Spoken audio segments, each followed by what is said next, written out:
Pessoal, dando continuidade às videoaulas sobre a cultura da pitaia, o próximo tema a ser abordado será a colheita de pitaia.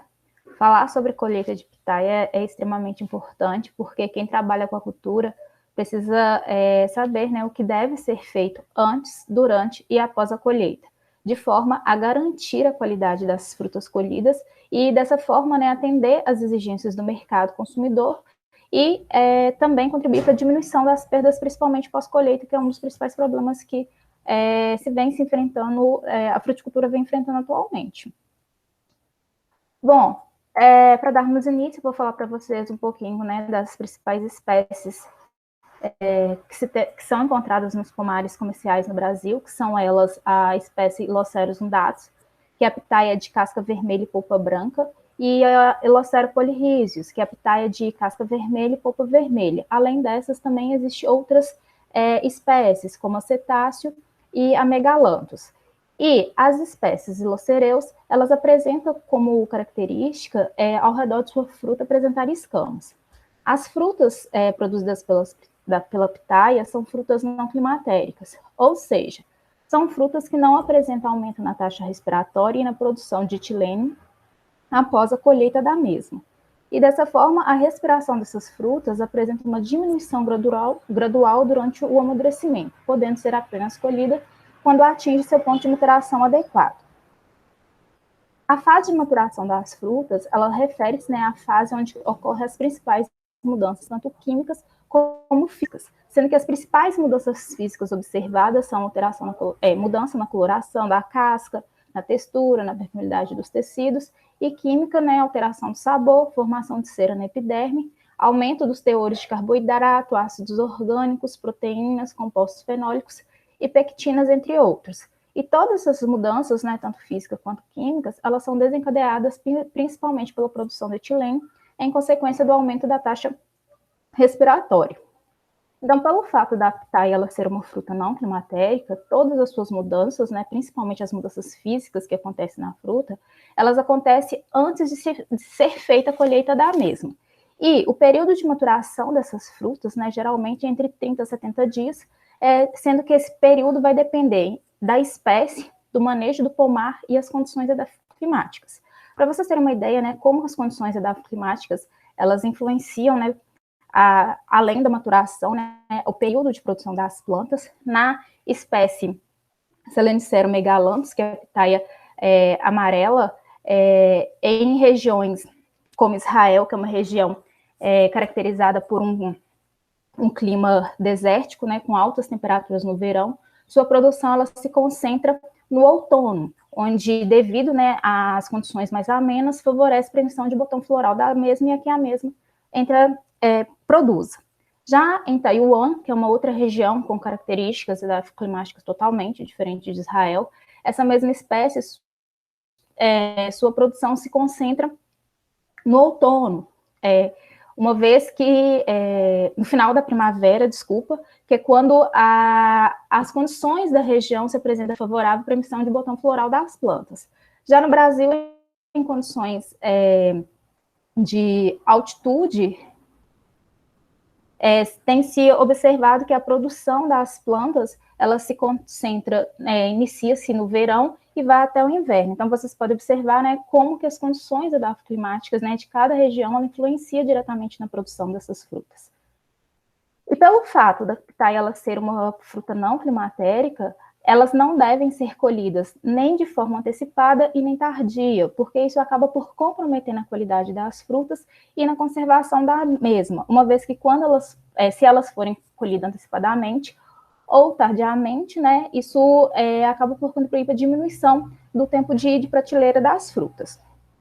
Então, dessa forma, né, pela pitaia ela ser uma fruta não climatérica e ela perder, né, em qualidade, né, quando colhida, tanto antecipadamente como tardiamente, quem trabalha com a cultura, antes de fazer a colheita das suas frutas, né, precisa levar em consideração alguns pontos, como, por exemplo, a característica das espécies, as condições edafoclimáticas e o destino que essa fruta colhida vai ter. Por que deve ser levado em consideração antes de fazer a colheita das espécies? Porque cada espécie ela tem uma resposta fenológica diferente, né? Além de ter diferentes surtos de florescimento, E, consequentemente, também elas têm uma diferença, né, da abertura do botão floral até o amadurecimento das frutas. Já em relação às condições edafoclimáticas, né, deve-se ter o cuidado de sempre estar atento às condições de temperatura de cada região, porque esse é um dos fatores que está ligado diretamente à emissão das gemas reprodutivas da planta, onde em regiões que apresentam temperaturas mais altas, geralmente são regiões que apresentam maior surto de florescimento das plantas, como vocês podem observar nessa tabela, onde na região subtropical, nas regiões subtropical, tem sido observado que a época de produção dessas plantas, ela se concentra de novembro a abril, ou seja, tem um ciclo, uma época de produção em torno de 6 meses, onde elas apresentam até 9 surtos de florescimento. Já em uma região, né, de clima temperado, a produção das plantas se concentra de novembro a março, em torno de 5 meses, com um surto de floração, né, de florescimento em torno de 3 a 5. E em condições tropical de altitude, a época de produção das plantas geralmente se concentra também de novembro a abril, com de 5 a 7 surtos de florescimento, né? Além da temperatura, ela está diretamente ligada ao surto de florescimento das plantas, né? Ela também influencia diretamente na maturação dessas frutas, onde essas regiões que apresentam temperaturas mais altas, geralmente os frutos eles tendem a amadurecer mais rapidamente em relação àquelas regiões que apresentam temperaturas mais amenas. Então, quem trabalha com a cultura sempre está atento, né, dentro de um ciclo produtivo, né, da época de produção, as variações de temperatura que se tem, né, de forma que ele possa programar a colheita das frutas, né, quando elas apresentarem seu ponto ideal.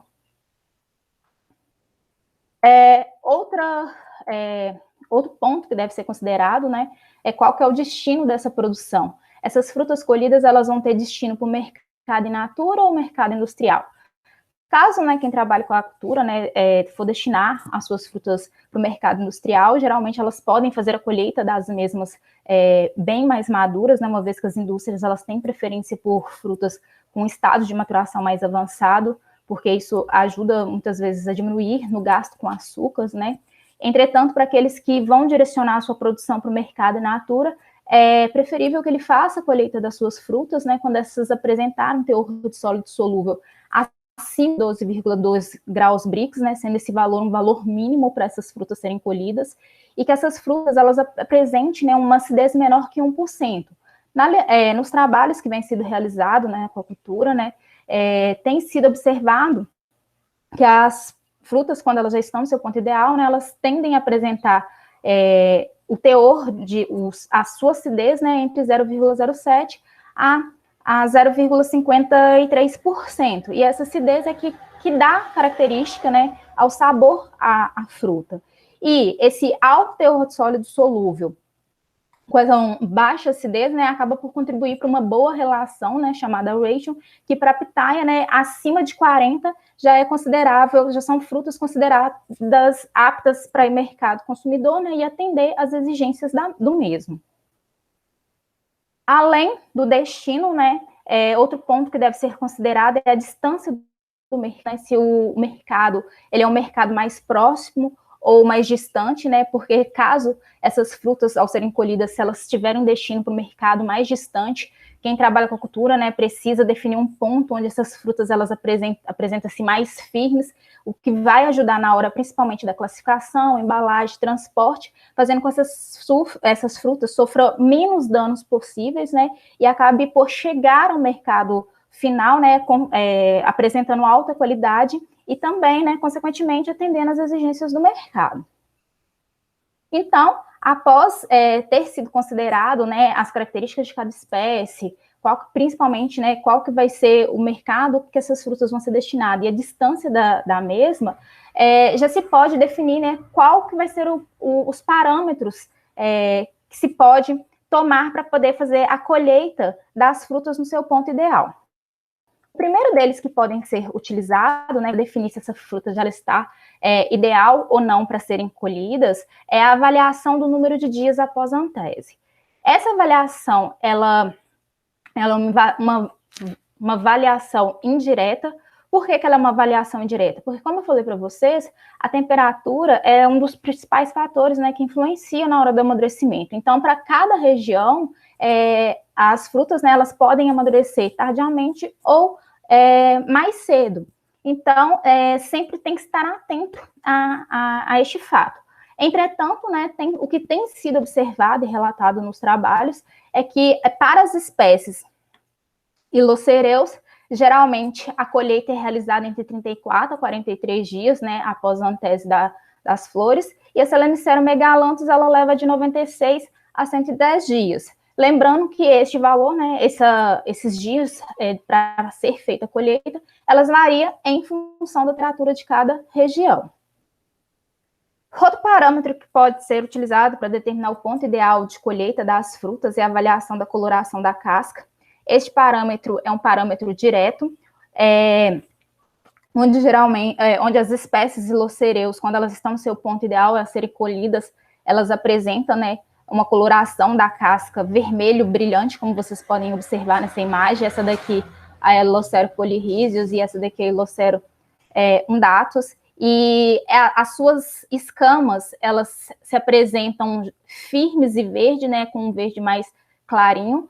E a Pitaya Selenicerum megalanthus, ela apresenta a coloração da sua casca totalmente amarela, e como ela é uma espécie que apresenta espinhos, quando ela está no seu ponto ideal a ser colhida, esses espinhos, eles se tornam fáceis de serem retirados da fruta. Quando eles passam, por exemplo, por uma tesourinha de poda, ou até mesmo a luva, esses espinhos, eles se soltam facilmente da fruta. Então, aí, quando ele se torna solto, você já sabe que a fruta já está no seu ponto ideal a ser colhida.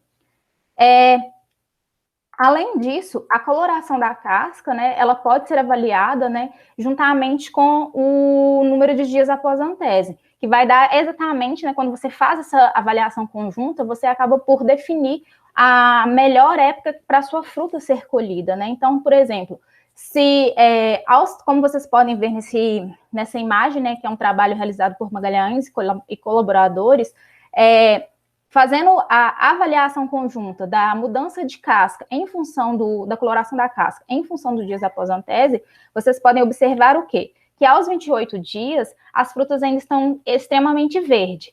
Aos 32 dias, essas frutas elas já começam a ter uma mudança na coloração da casca e começa a se também, né, observar mudanças na polpa da mesma. Aos 34 dias, né, como é a primeira virada, a primeira virada de cor da casca para quase totalmente vermelha. Entretanto, alguns tem que se ter um cuidado na hora de se fazer a colheita, porque algumas pessoas, algumas pessoas que trabalham com a cultura falam assim, eu vou mandar a minha fruta para um mercado, por exemplo, para Belo Horizonte, e para poder manter, né, para essa fruta ter maior tempo, eu vou colher ela aos 34. Não façam isso, não façam essa colheita nessa primeira virada de cor. Porque como eu falei para vocês, pelo fato da pitaya ela não ser por ser uma fruta não climatérica, ela vai continuar tendo mudanças na coloração da casca, entretanto, ela não vai ter alterações nas suas características organolépticas referente à polpa. Então, essa fruta, ela, quando chegar ao mercado, quem for comprar, né, vai falar assim, é uma fruta bonita, mas ela é uma fruta posto. Por quê? Porque essa fruta ela não está no seu ponto ideal de colheita. E de acordo com o trabalho de Magalhães e seus colaboradores, as frutas, elas geralmente apresentam o seu ponto ideal para ser colhida entre 36 e 38 dias, onde vocês podem observar, né, que as frutas, ela apresentam uma coloração da casca, um vermelho brilhante, mais intenso, e as bracts ainda estão mais verdes, e aos 40 dias, né, já não, dependendo, né, de qual é a distância do seu mercado, já não é muito mais recomendado fazer a colheita, porque essas frutas já estão passadas do seu ponto ideal, e elas geralmente apresentam uma casca murcha, né, onde já começa a se observar a desidratação da mesma, e começa-se também a observar alteração na casca, na polpa das frutas. Além, né, de se poder fazer a avaliação do ponto ideal delas de acordo com a coloração da casca, ela também pode ser um indicativo, né, juntamente com a avaliação do número de dias após a colheita, da conservação dessas frutas, né, após serem colhidas.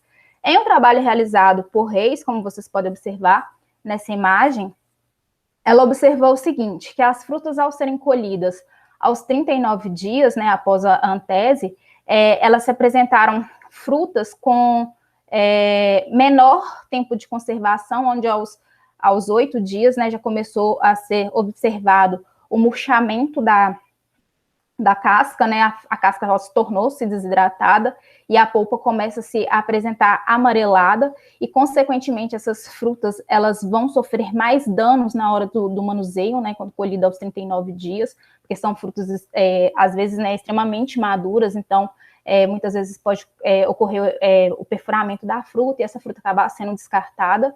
E essas frutas também, ela não se recomenda fazer a colheita dela aos 31 dias, porque foi a primeira virada de cor da casca da mesma.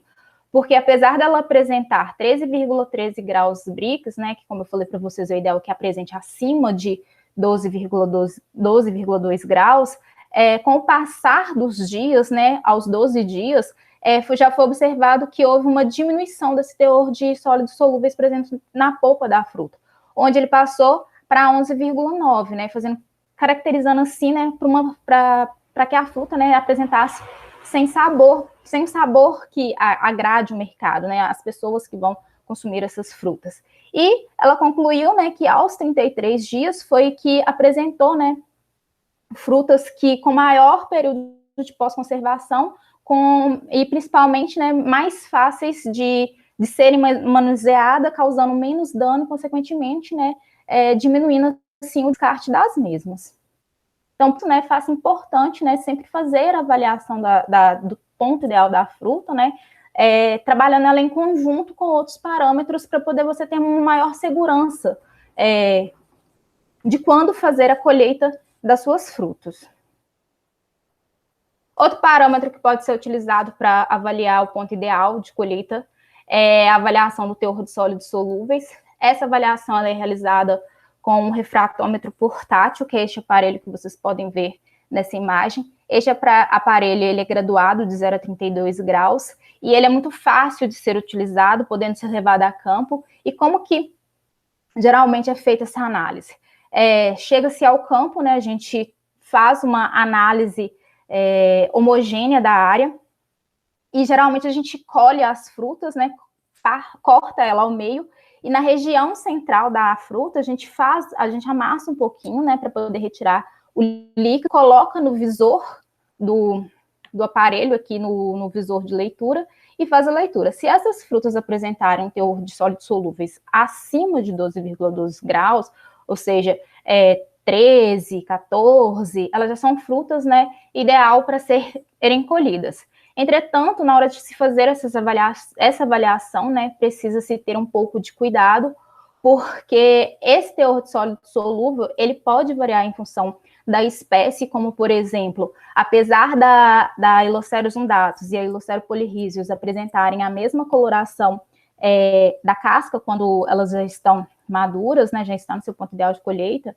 geralmente a Iloceros polyrhizios ela apresenta um teor de sólidos solúveis muito mais alto do que a Iloceros undatus. Então, quando a pessoa ela vai na sua área e faz a avaliação, mas não faz essa avaliação separada, levando em consideração cada espécie, acaba que ela pode provocar, né, pode fazer a colheita, né, de frutos ainda da espécie Iloceros undatus, que ainda não estão no seu ponto ideal para serem colhidas. Então, quem for fazer essa avaliação, sempre ter em mente que faz primeiro a avaliação de todas as ou variedades ou a espécie da Iloceros polyrhizios, porque ela apresenta um teor de sólido solúvel mais alto, e logo em seguida faz das Iloceros undatus, porque muitas vezes se você chegar lá no seu campo e fazer a avaliação só da Ilocero polyrhizios e ela da 14, você vai eu posso colher todos. Você vai colher, muitas vezes, a Iloceros undatus ainda um pouco verde, diminuindo, né, acabando por diminuir o tempo de conservação da mesma. Outro ponto que deve ser considerado é a maturação das frutas, onde quanto mais verde as frutas estiverem, menor vai ser o teor de sólido solúvel, e observar se na região, né, no período que antecede a avaliação, se houve precipitação. Por que deve ser observado? Porque quando chove, geralmente o aumento, né, de água, né, nos tecidos da planta contribui para a diluição do teor de açúcar no fruto. Então, às vezes, se quem for fazer a avaliação não ter observado se houve chuva ali, né, há uns 3, 4 dias antes, ele pode ir fazer a avaliação e acabar se confundindo, achar que essas frutas ainda elas não estão ideais a serem colhidas e falar assim, vou deixar ela mais um pouco para poder ser colhida, até ela atingir 13. E aí muitas vezes acontece que ela não atinge valores mais altos, e aí quando vai se fazer a colheita, essas frutas já estão passadas, e dependendo do mercado, ela vai ter, né, menor tempo de conservação e também, né, vai aumentar as perdas na colheita. Outro parâmetro que pode ser utilizado para avaliação é a avaliação da firmeza da polpa. Essa avaliação ela é feita com o penetrômetro, existem diferentes modelos desse aparelho. Tem alguns que são móveis, que assim como na avaliação de teor de sólidos solúveis, também pode ser levado para campo. E é uma avaliação fácil de se fazer, né, uma vez que este aparelho ele mede a firmeza da polpa, né, quando comprimido, e onde as frutas, né, quanto mais verdes elas estiverem, né, menor vai ser a compressão na polpa. Então, acaba que este parâmetro, né, ele pode servir também, quando trabalhado em conjunto com os outros, né, para um resultado, né, para uma avaliação mais segura, ele dá uma maior segurança para o produtor, para ele saber, né, não, eu fiz a avaliação, né, as polpas ainda da fruta está extremamente firme, então eu acho que ela ainda, e aí juntamente com a coloração da casca, ela ainda está um vermelho, as escamas estão extremamente verdes, mas, entretanto, a casca começou a estar vermelha. E o teor de sólido solúvel ainda está um pouco baixo. Então, ele pode fazer a associação, né, desses diversos parâmetros, contribuindo, assim, né, para ter maior sucesso na hora de fazer a colheita das suas frutas. Então, após ter sido definido, né, se as frutas já estão no seu momento ideal de serem colhidas, né, no seu ponto ideal a serem colhidas, inicia-se, assim, o processo de colheita. No momento da colheita, é um processo extremamente importante, né, porque é aqui que quem trabalha com a cultura, vai saber... vai conseguir, né, tirar o seu lucro, então ele tem que colher frutas com qualidade e que perca, né, a menor quantidade possível de frutas, né, aumentando o seu lucro. E na hora de se fazer essa colheita, né, tem que ter cuidado, né, principalmente com as ferramentas que vai ser utilizada e sempre fazer a utilização de caixas de colheitas adequadas.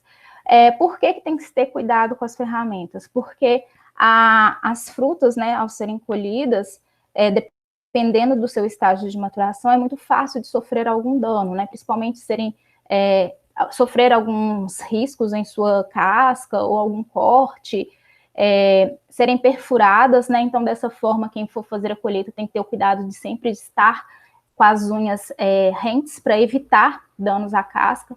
Quem for fazer também a colheita, sempre lembrar de ao retirar a fruta, sempre colhê-la deixando ainda um pouquinho, né, de um pedúnculo, né, porque a pitaia ela é uma fruta que tem uma grande quantidade de água, e se você for fazer a colheita dela retirando, né, arrancando ela, digamos assim, direto do cladóide, você acaba por provocar um perfuramento no fundo da fruta, e ali a fruta acaba soltando o líquido, e ali acaba sendo porta de entrada para fungo, e essa fruta acaba sendo muitas vezes descartada.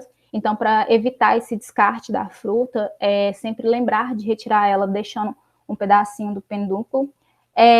Após ter sido colhida, né, ter o cuidado de colocar a fruta diretamente dentro da caixa e não jogá-la, evitando, assim, que haja um colapso da polpa, né, e aí, consequentemente, que essas frutas rachem, diminuindo, assim, as perdas pós-colheita.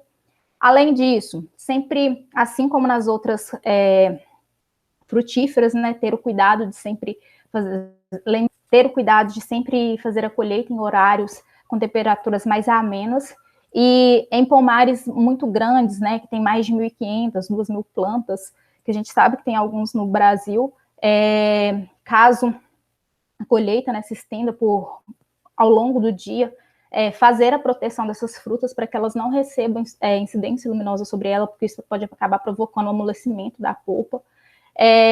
O preferível também, né, após as caixas estarem cheias, levá-la para casa, para o galpão ou para o packing house, para não ficar recebendo essa incidência luminosa sobre elas.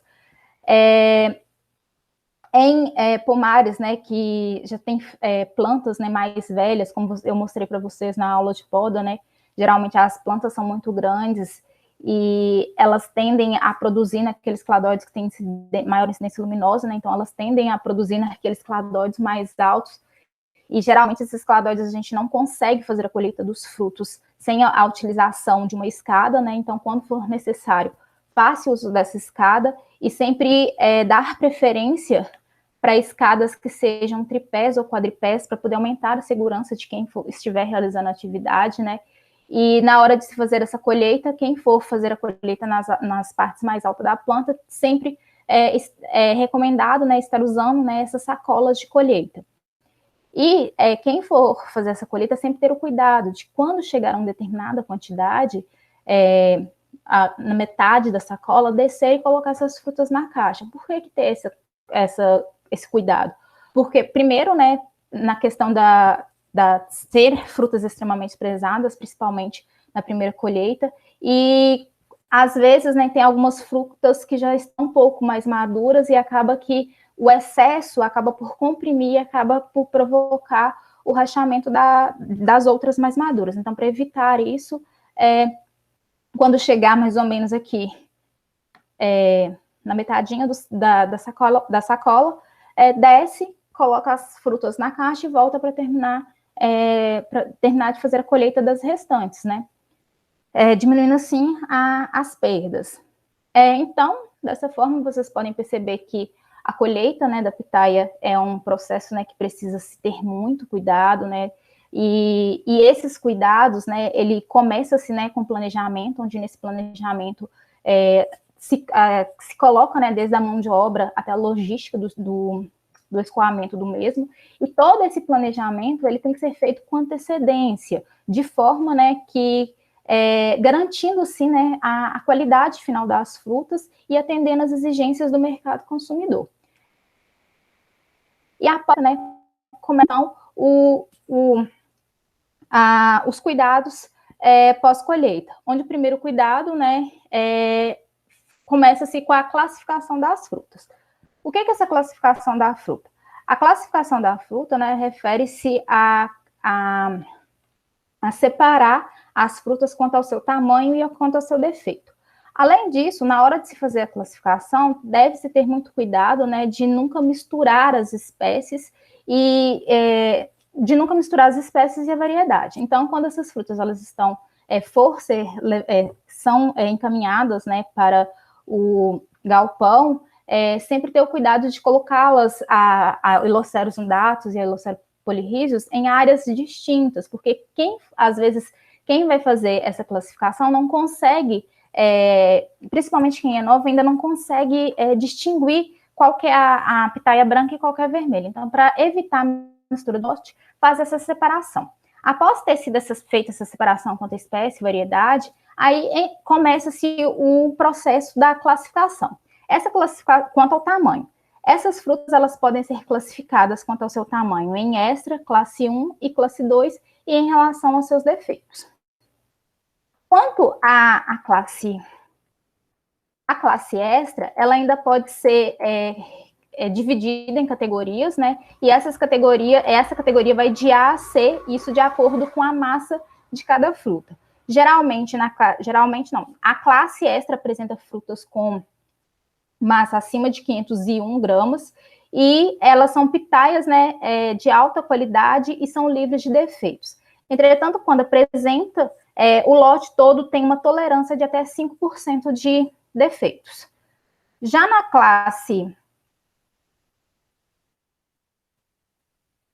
classe 2, enquadra-se, né, as frutas da categoria de D a E, que são frutas que apresentam massa entre maior de 301 a 500 gramas. E essas pitaias, né, nessa classe, elas devem ser de boa qualidade. No entanto, elas apresentam leves defeitos, né, que podem ser permitidos. Entretanto, esses defeitos, eles não podem ultrapassar, tem uma tolerância de 10% no lote. Já a classe 2 enquadra-se, né, as categorias de F a H, que são frutas de menor tamanho, onde a massa geralmente é maior que 151 gramas até 300 gramas. Nessa classe, estão incluídas pitaias que não se qualificam para inclusão nas classes mais altas, ou seja, na classe E1 e na extra, mas elas satisfazem os requisitos mínimos especificados para a qualidade, onde são defeitos. Entretanto, esses defeitos, eles não devem afetar a área total, né, e não pode exceder 10% da superfície total e em nenhum caso afetar a polpa da fruta. E tem uma tolerância de 10% em todo o lote. Eu esqueci de falar para vocês, mas assim como na classe 2, na classe 1 e na classe extra também não é tolerado, né, nenhum danos na polpa da fruta. Caso essa fruta apresente danos, ela vai ser descartada. Após ter sido feita a classificação, né, inicia-se o processo da embalagem dessas frutas.